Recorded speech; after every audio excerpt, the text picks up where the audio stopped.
I'm here with David Heim, executive editor of Christian Century magazine. Also, David was a speaker at the recent Frederick Buechner Writers' Workshop at Princeton Theological Seminary. Thank you, David, for joining us today.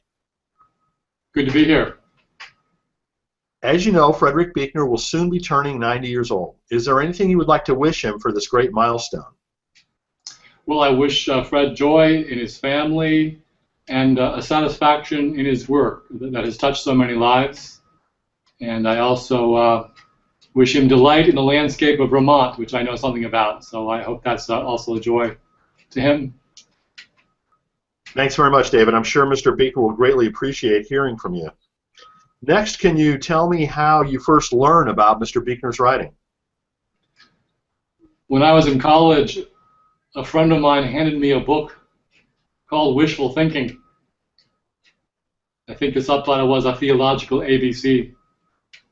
And it was a delight and a revelation of sorts to me, the way he could take traditional theological terms and categories and, on the one hand, both take them very seriously and take the tradition behind them so seriously, but also infuse them with such a distinctive personal voice and such a contemporary voice, to use his own experience and imagination and a sort of freedom that he had to sort of rethink these categories like atonement or grace, love, out of his own experience. I mean, that was just a very, very powerful and important moment for me in my own journey of faith and my own journey of trying to be someone who thinks about the faith as well as lives it.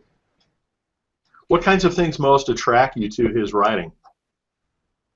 Well, I think it was these ways of holding the tradition together with his own very personal experience, and then using his imagination as the kind of the bridge between the two. I think that's what is this great resonance that people feel with Fred's writing as he wrestles with the claims of faith.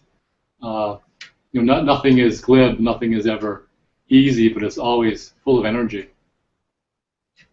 How would you say that Mr. Buechner's writing has influenced your own career? I've never really attempted the kinds of genres that Fred has excelled at, either the novel or the personal essay. I've been much more focused on sort of straight prose or reporting. But I do preach sermons, and I think Fred's example in his own sermons and his own writing of taking risks to talk about his own experience and just all the different ways you can approach issues of faith. I think in reading Fred's work, you absorb some of that sense of freedom and adventure. And I think, at least in some small ways, in my own attempts to preach, I try to learn from that. Which would you say of Mr. Buechner's many books mean the most to you? Well, I mentioned Wishful Thinking, and that was certainly still one of my favorites. I love this book that he put together called The Faces of Jesus. Sort of an unusual book. It's an art book, really, full of paintings from the Western tradition, mostly about Jesus and of Jesus. But along with those paintings, there's his own account of the gospel story, always with his reflections, his nuanced way of understanding that story. I turned to that quite a bit, and I also love the selections of the artwork that he found. It's another great example of his broad reach in terms of knowing art and culture and bringing that to bear on our faith. So more generally speaking, what influence would you say that Mr. Buechner has had on Christianity and the world at large?